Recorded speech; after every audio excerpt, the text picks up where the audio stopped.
నమస్తే welcome to daily mirror. తమిళనాట మరో రాజకీయ పార్టీ సంచలనంగా మారింది. హీరో విజయ్ నిర్వహించిన మహానాడుతో అధికార విపక్షాలకు దడ మొదలైంది. మరి తమిళ పాలిటిక్స్ లో విజయ్ దళపతి కాగలడా? ఎన్టీఆర్ ఎంజీఆర్ లా ప్రభంజనం సృష్టించేనా? కొత్త శక్తిగా ఎదిగి రాజకీయ మరకలను ఉతికేస్తారా? టీవీకే పార్టీపై తమిళ తంబిల రెస్పాన్స్ ఏంటి? అరవ పాలిటిక్స్ విజయ్ వర్సెస్ ఉదయనిధిగా మారనున్నాయా?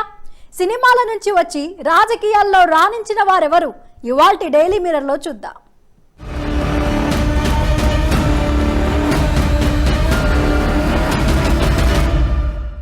తమిళ రాజకీయాలు ఓ పట్టాన అంతు చిక్కవు. ఇక్కడ జాతీయ పార్టీల కంటే ప్రాంతీయ పార్టీలదే హవా. తమిళ ఓటర్ల నాడి పట్టుకోవడం కూడా అంత ఈజీ కాదు. ఇక్కడి రాజకీయాల్లో సినిమాల ప్రభావం ఎక్కువే. దానికి కారణం సినీ రంగం నుంచి వచ్చిన వారే అరవ పాలిటిక్స్ ని శాసించారు. అలాగని సినీ ఇండస్ట్రీ నుంచి వచ్చిన వారంతా సక్సెస్ కాలేకపోయారు. జయలలిత మరణం తరువాత రాష్ట్ర రాజకీయాలు గందరగోళంగా మారాయి. ఈ నేపథ్యంలోనే దళపతి విజయ్ సరికొత్త రాజకీయ పార్టీతో వచ్చారు. వచ్చే అసెంబ్లీ ఎన్నికలే లక్ష్యంగా పోరాటానికి సన్నద్ధమవుతున్నారు. మరి సినిమాల్లో తనదైన ముద్ర వేసిన దళపతి అరవ రాజకీయాల్లో ఆధిపత్యం సాధిస్తారా?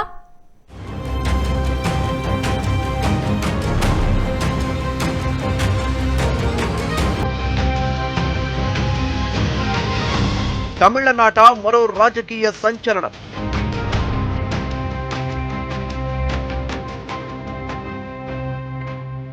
విజయ్ మహానాడుతో అధికార విపక్షాలకు దడ.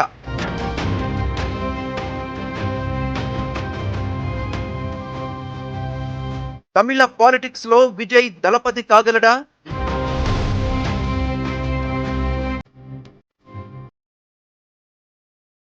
ఎన్టీఆర్ ఎంజీఆర్ లా ప్రభంజనం సృష్టించేనా?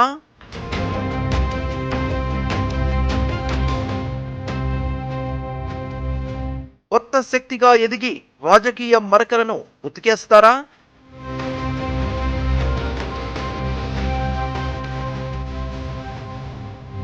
సినిమాల నుంచి వచ్చి రాజకీయాల్లో రాణించిన వారెవరు?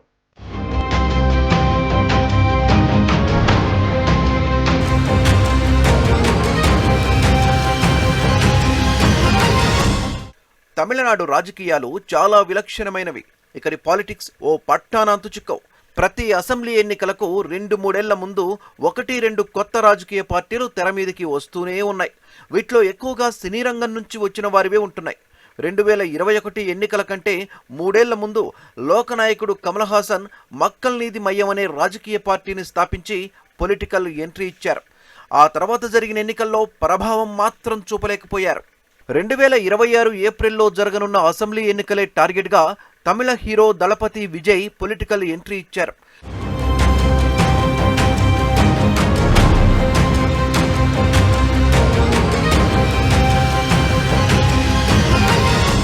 తమిళంతో పాటు తెలుగు రాష్ట్రాల్లోనూ మంచి ఫాలోయింగ్ ఉన్న విజయ్ పూర్తి పేరు జోసెఫ్ విజయ్ చంద్రశేఖర్. నిజానికి విజయ్ గత ఫిబ్రవరి 2నే రాజకీయ పార్టీని ప్రకటించారు. తమిళిగ వెట్రి కళగం టీవీకే పార్టీని పెట్టి తమిళ రాజకీయ పార్టీల్లో దడ పుట్టించారు. తాజాగా విల్లుపురం జిల్లాలోని విక్రవాండి సమీపంలోని వీసాలైలో మహానాడు నిర్వహించి భవిష్యత్తు ప్రణాళికను ప్రజల ముందుంచారు. మెరూన్ పసుపు రంగుతో కూడిన జెండాను ఆవిష్కరించారు. అందులో 2 ఏనుగులు మధ్యలో వాగై పుష్పం చిత్రాన్నుంచారు. ఇదే టీవీకే పార్టీ గుర్తు జెండా అని ప్రకటించారు విజయ్.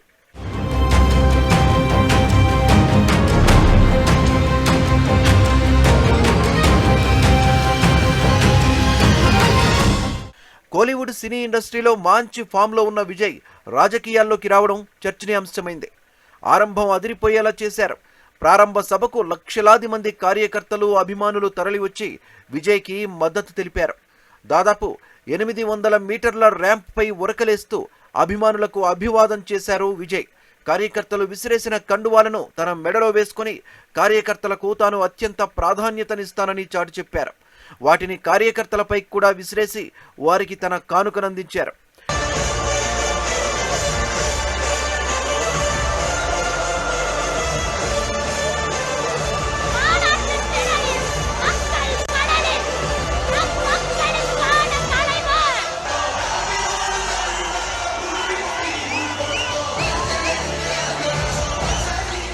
తమిళ రాజకీయాలు తలపండిన నేతలకు కూడా అర్థం కావు. ఎంతో మంది మహామహులు తలపండిన నేల అది. రాజకీయ పంతాలు, పట్టింపులు, పగలు, ప్రతీకారాలు కూడా చూసిన రాష్ట్రం అది. ఇప్పటికే అక్కడ పొలిటికల్ పార్టీలు బోలెడన్నున్నాయి. అయితే ఎన్ని పార్టీలు వచ్చినా ఆధిపత్యం మాత్రం ప్రాంతీయ పార్టీలదే. 6 జాతీయ పార్టీలు అక్కడ పాగా వేయడానికి ఎప్పటి నుంచో కాచుకొని కూర్చున్నాయి. కానీ తమిళ తంబీలు మాత్రం వాటిని పక్కన పెట్టి ప్రాంతీయ పార్టీలకే పట్టం కడుతున్నారు. విజయ్ స్థాపించిన తమిళగ వెట్రి కలగం పార్టీని కలుపుకుంటే మొత్తం 20 ప్రాంతీయ పార్టీలయ్యాయి. అయితే వీటిలో గుర్తింపు పొందిన ప్రాంతీయ పార్టీలు 5 మాత్రమే. మిగతా 15 పార్టీలు గుర్తింపు లేనివే.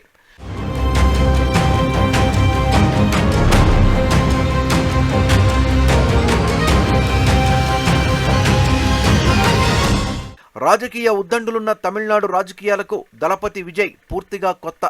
అందుకే అంతా ఆయనను బేబీతో పోలుస్తున్నారు. కానీ తలపండిన నేతలను సైతం ధీటుగా ఎదుర్కొంటానంటూ విజయ్ ధీమాతో ఉన్నారు. తన తొలి ప్రసంగంతోనే తమిళ ప్రజల హృదయాలను గెలుచుకున్నారు. తమిళ రాజకీయాలకు, సినీ రంగానికి ఉన్న ప్రాముఖ్యతను వివరించారు. ఎంజీఆర్, ఎన్టీఆర్ సాధించిన విజయాన్ని ప్రస్తావించారు. వారి అడుగు జాడల్లోనే నడిచి రాజకీయ మరకలను కడిగి పారేస్తానంటూ తన పొలిటికల్ ఎంట్రీ ఉద్దేశాన్ని ప్రజల ముందుంచారు. இப்போ நீங்க பார்க்க போறது உங்களோட அப்பப்ப ஹார்ட் டு ஹார்ட் பேசுறது விஜய். என்னதான் நீங்க என்ன தளபதி தளபதின்னு ஆசையா கூப்பிட்டாலும் இந்த கூத்தாடி கூத்தாடின்னு சொல்றாங்களே அந்த விஜய். கூத்து இந்த மண்ணோடும் மக்களோடும் கலந்த ஒண்ணு. இந்த கூத்தாடின்ற பேர் ஏதோ நமக்கு மட்டும் வந்தது இல்லைங்க. அன்னைக்கு தமிழ்நாட்டில் நம்ம ஊரு வாத்தியார் எம்ஜிஆரையும், ஆந்திராவில் அவங்க ஊரு வாத்தியார் என்டிஆரையும், அவங்க கட்சி ஆரம்பிச்சப்பவே இதே மாதிரி தான் கூத்தாடி கூத்தாடின்னு தான் கூப்பாடு போட்டாங்க. அவங்களுக்கே அப்படி கூப்பிடும் போது நம்மளை கூப்பிடாமலா இருப்பாங்க?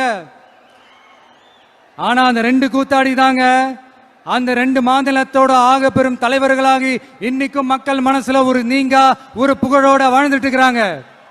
సినిమా వేరు, రాజకీయం వేరు. పైగా తమిళ రాజకీయాలు పూర్తి భిన్నమైనవి. ఈ విషయం విజయ్కి తెలియంది కాదు. అందుకే రాజకీయం అనేది సినిమా రంగం లాంటిది కాదని, ఈ రెండింటికి తనకు తేడా తెలుసనే విషయం ప్రజలకు అర్థమయ్యేలా చెప్పారు. రాజకీయం ఒక యుద్ధ భూమి లాంటిదని, తాను ఓ వీరుడిలా ఆ యుద్ధంలో తలపడబోతున్న విషయాన్ని వివరించారు. పామైనా రాజకీయమైనా దానిని సీరియస్గా తీసుకోవాలా లేదా నవ్వుతూ చేతుల్లోకి తీసుకోవాలా అనేది మనమే నిర్ణయించుకోవాలని పిలుపునిచ్చారు. ఈ రాజకీయ రంగాన్ని తాను ఎదుర్కోగలనని, నిలదొక్కుకోగలనని విజయ్ ధీమా వ్యక్తం చేశారు. అయితే ఇది అనుకున్నంత ఈజీ మాత్రం కాదు. పద్మవ్యూహం లాంటి తమిళ రాజకీయాల్లోకి పూర్తిగా దిగితే గానీ అంతు చిక్కదు అనేది రాజకీయ విశ్లేషకుల మాట.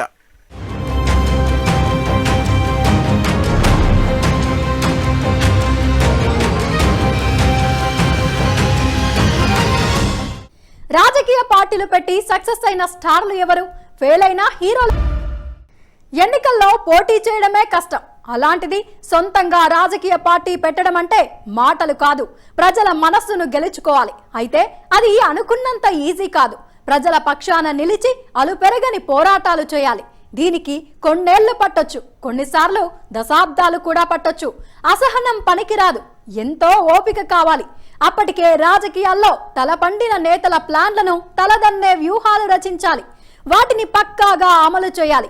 అధికారంలోకి వచ్చిన తరువాత కూడా మాట మీద నిలబడే శక్తి కావాలి. ఆడిన మాట తప్పితే ప్రజలు గుణపాఠం చెబుతారు. మరి సినిమాల నుంచి రాజకీయాల్లోకి వచ్చి పార్టీలు స్థాపించిన ప్రముఖులు ఎవరు?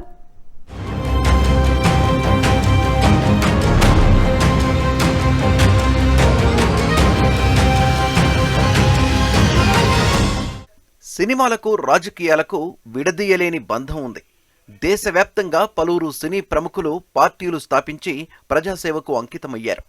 దేవానంద్ నుంచి పవన్ కళ్యాణ్ దాకా చాలా మంది సొంతంగా రాజకీయ పార్టీలు నెలకొల్పారు. తమిళనాడుతో పాటు తెలుగు రాష్ట్రాల్లో సినీ ప్రముఖులు అధికంగా రాజకీయాల్లోకి వచ్చారు. కొందరు సొంతంగా పార్టీలు పెడితే మరికొందరు ఎన్నికల్లో పోటీకి మాత్రమే పరిమితమయ్యారు.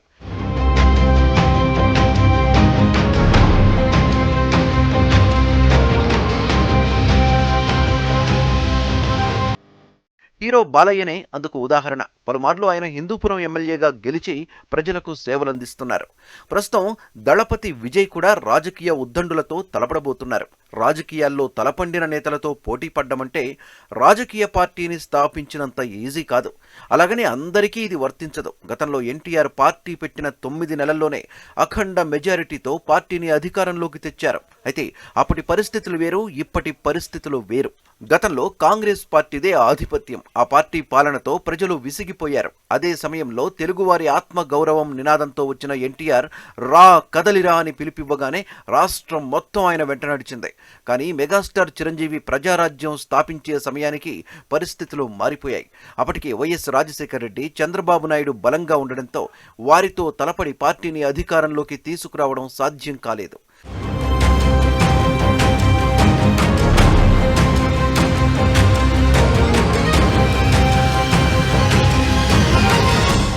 ఇక విజయ్ విషయానికి వస్తే తమిళనాడులోనూ పరిస్థితులు ఏకపక్షంగా విజయ్కి అనుకూలించేలా కనిపించడం లేదు. ఎందుకంటే అధికార డిఎంకే పార్టీ బలంగా ఉంది. అటు అన్నా డిఎంకేలో ఎన్ని విభేదాలున్నా ఆ పార్టీకి క్షేత్రస్థాయిలో మంచి పట్టుంది. అందుకే 2021 అసెంబ్లీ ఎన్నికల్లో పన్నీర్ సెల్వం, పళనిస్వామి, శశికళ వర్గాల మధ్య ఎన్ని విభేదాలున్నా అన్నా డిఎంకే 66 సీట్లు గెలిచిందంటే దానికి కారణం ఆ పార్టీ దివంగత అధినేత్రి జయలలితపై ప్రజల్లో ఉన్న అభిమానమే. జయలలిత మరణం తర్వాత శశికళ పార్టీ పగ్గాలు చేపడతారని భావించిన ఆస్తుల కేసులో ఆమె జైలు పాలయ్యారు. ఇక ఉన్న ఇద్దరు కీలక నేతలైన పళనిస్వామి, పన్నీర్ సెల్వం మధ్య విభేదాలు రచ్చకెక్కాయి.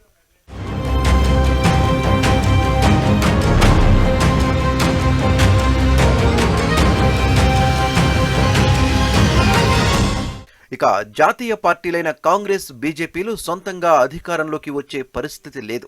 బీజేపీ గతంలో అన్నా డిఎంకేతో పొత్తు పెట్టుకుంది. కాంగ్రెస్ డిఎంకేకు మిత్రపక్షం. మిగతా జాతీయ పార్టీలు, ప్రాంతీయ పార్టీలు పెద్దగా ప్రభావం చూపే స్థాయిలో లేవు. గత అసెంబ్లీ ఎన్నికలకు ముందు కమల్ హాసన్ పార్టీ పెట్టినా ఆయన అంతే. కమల్ హాసన్ సొంతంగా గెలవలేకపోయారు. విజయకాంత్, శరత్ కుమార్ పార్టీల పరిస్థితి అంతంతే. తమిళ సూపర్ స్టార్ రజనీకాంత్ ఈ గ్యాప్ను పూడ్చడానికి రాజకీయ పార్టీ పెడుతున్నట్లు ప్రచారం జరిగినా గత ఎన్నికలకు ముందు ఆయన వెనక్కి తగ్గారు. నిజానికి రాజకీయాల్లోకి వస్తున్నట్లు 2017లోనే రజనీకాంత్ ప్రకటించినా ఆ తర్వాత డైలమాలో పడ్డారు. పలుసార్లు అభిమాన సంఘాలతో మీటింగులు పెట్టి అభిప్రాయాలు తీసుకున్నారు. తీరా ఎన్నికలు సమీపిస్తున్న టైంలో పార్టీ పెట్టడం లేదంటూ అభిమానులను నిరాశపరిచారు. అయితే దీనికి అనారోగ్య కారణాలే అంటూ అప్పట్లో ప్రచారం జరిగింది.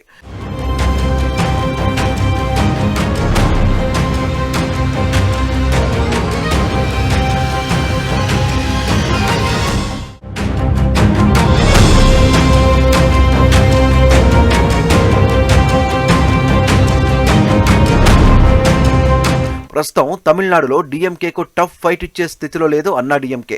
అందుకే విజయ్ పార్టీ ప్రత్యామ్నాయంగా మారబోతుందనే అభిప్రాయాలు వ్యక్తమవుతున్నాయి. డిఎంకే అధినేత ముఖ్యమంత్రి స్టాలిన్ కుమారుడు ఉదయనిధి స్టాలిన్ రాజకీయాల్లోకి రాకముందు సినిమా హీరోనే. గత ఎన్నికల్లో గెలిచిన తర్వాత ఆయనకు మొదట మంత్రిగా, ఆ తర్వాత డిప్యూటీ సీఎంగా బాధ్యతలు అప్పగించారు స్టాలిన్. అయితే సీనియర్లను కాదని కుమారుడిని స్టాలిన్ డిప్యూటీ సీఎం చేయడం పట్ల ఆ పార్టీ నేతలు గుర్రుగా ఉన్నట్లు సమాచారం. డిఎంకే పార్టీలో ఉన్న అసంతృప్తి, అటు అన్నా డిఎంకేలో ఉన్న విభేదాలు, మిగతా పార్టీలో ఉన్న స్తబ్దత విజయ్కి కలిసి వస్తాయని భావిస్తున్నారు.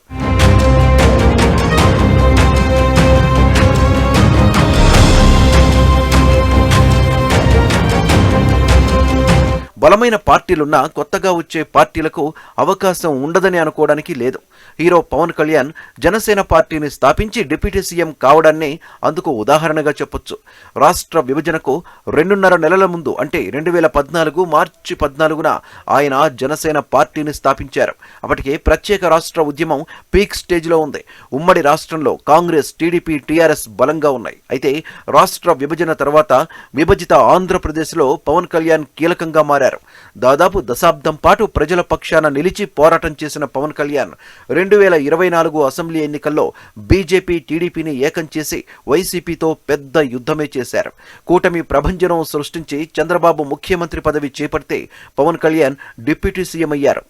విజయ్ కూడా ఏపీ లాంటి పరిస్థితుల్నే ఎదుర్కోక తప్పేలా లేదు. ఉదయనిధి మారన్ కూడా సినీ రంగానికి చెందిన వ్యక్తే. అంటే భవిష్యత్తు రాజకీయం ఉదయనిధి వర్సెస్ విజయ్ అనేలా మారే అవకాశం ఉంది. మంచి సిద్ధాంతాలు, కొత్త భావజాలంతో పార్టీని స్థాపించిన విజయ్ వచ్చే అసెంబ్లీ ఎన్నికల్లో ఎలాంటి ప్రభావం చూపుతారనేది చూడాలి.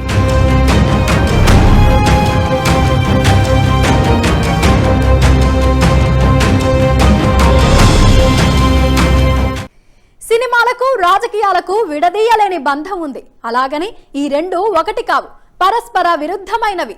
వెండితెరపై కథానాయకులు నిజ జీవితంలో నాయకులుగా మారారు. సొంతంగా పార్టీలు పెట్టి ప్రజాసేవకు అంకితమయ్యారు. అయితే కొందరు సునాయాసంగా ప్రజల మనస్సు గెలుచుకుంటే మరికొందరికి చెమటోడ్చక తప్పలేదు.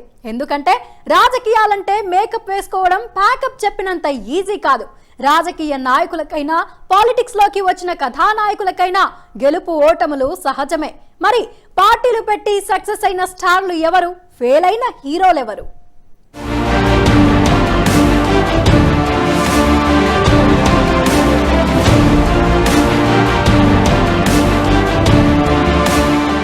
రెండున్నర గంటల నిడివి ఉండే సినిమాను హిట్టాఫట్టా అని నిర్ణయించేది ప్రేక్షకులు. రాజకీయ నేతలు, పాలిటిక్స్లోకి వచ్చిన కథానాయకుల భవితవ్యాన్ని నిర్ణయించేది ప్రజలు. ఒక సినిమా ఫ్లాప్ అయితే మరో సినిమా హిట్ కావచ్చు. రాజకీయాలు కూడా అలాంటివే. ఒకసారి అధికారం దక్కొచ్చు, మరోసారి ఓటమి పలకరించొచ్చు. వీటన్నింటినీ తట్టుకొని నిలబడగలిగితేనే రాజకీయాల్లో రాణించగలుగుతారు. ఎన్టీఆర్, ఎంజీఆర్లనే అందుకు ఉదాహరణగా చెప్పొచ్చు.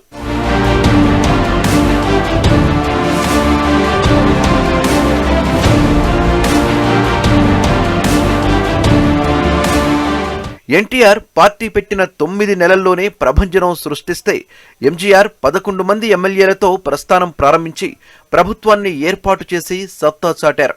ఈ ఇద్దరిలో ఒకరు తెలుగు సినిమాలను, రాజకీయాలను శాసిస్తే మరొకరు తమిళ సినిమాలను, రాజకీయాలను కనుసైగలతో శాసించారు. ఈ ఇద్దరూ ఉద్దండులే.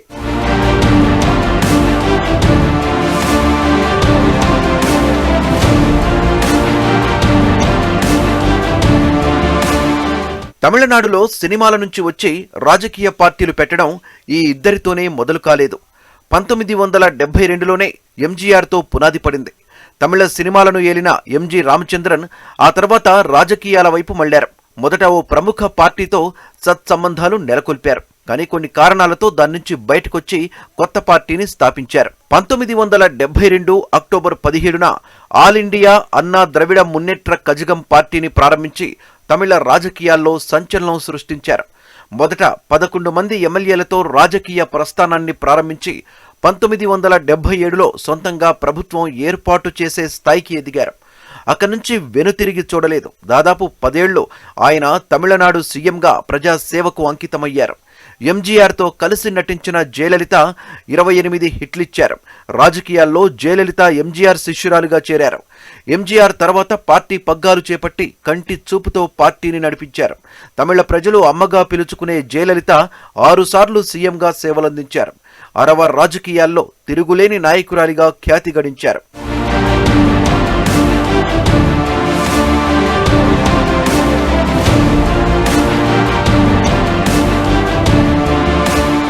ఎంజీఆర్ రాజకీయాల్లోకి వచ్చిన తర్వాత మన దగ్గర ఎన్టీఆర్ రాజకీయ అరంగేట్రం చేశారు. తెలుగు చిత్రసీమను ఏలిన ఎన్టీఆర్ పాలిటిక్స్లోనూ ట్రెండ్ సెట్ చేశారు. అద్భుత నటన, వాక్చాతుర్యంతో తెలుగు జాతి గుండెల్లో చిరస్థాయిగా నిలిచారు. తెలుగువారి ఆత్మ గౌరవం నినాదంతో 1982లో తెలుగుదేశం పార్టీని స్థాపించి సంచలనం రేపారు.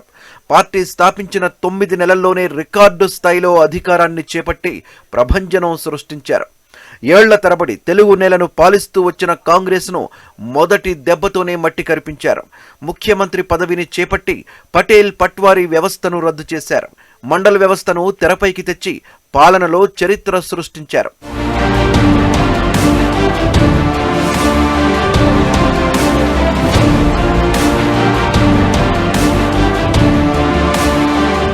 సినిమాల్లో నెంబర్ 1 స్థానంలో ఉండి రాజకీయాల్లోకి వచ్చిన మరో స్టార్ చిరంజీవి. మెగాస్టార్ పొలిటికల్ అరంగేట్రం సంచలనం సృష్టించింది. ఎన్టీఆర్ తర్వాత సినిమాల్లో ఆ స్థాయిని అందుకున్న నటుడు చిరంజీవి.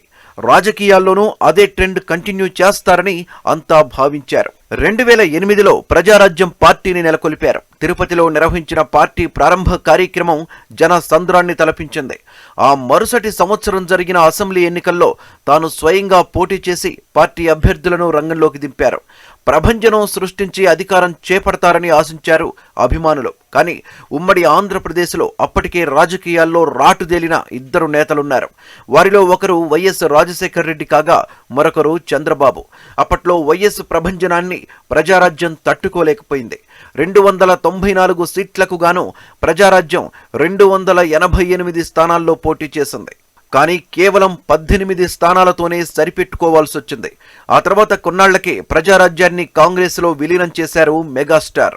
కేంద్ర టూరిజం శాఖ మంత్రిగా ప్రజలకు సేవలందించారు.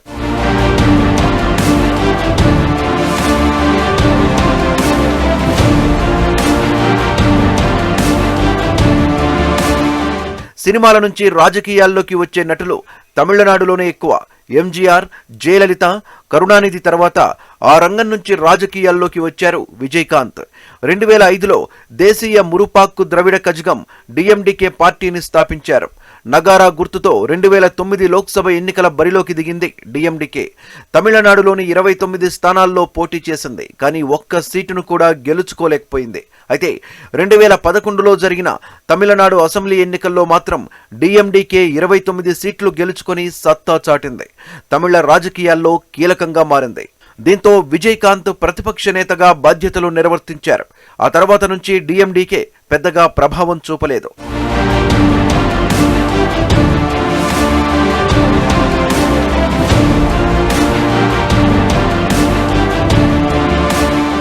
తమిళనాడులో సినిమాల్లోంచి రాజకీయాల్లోకి వచ్చిన మరో హీరో శరత్ కుమార్. 2007లో ఆల్ ఇండియా సమతువ మక్కల్ కట్టి పార్టీని స్థాపించారు. పార్టీని నెలకొల్పిన తర్వాత 4 ఏళ్లకు అంటే 2011లో అన్నాడీఎంకేతో పొత్తు పెట్టుకుని పోటీ చేసింది. కానీ 2 సీట్లు మాత్రమే గెలుచుకుంది. ఇక టెన్కాసి నుంచి పోటీ చేసిన శరత్ కుమార్ విజయం సాధించారు.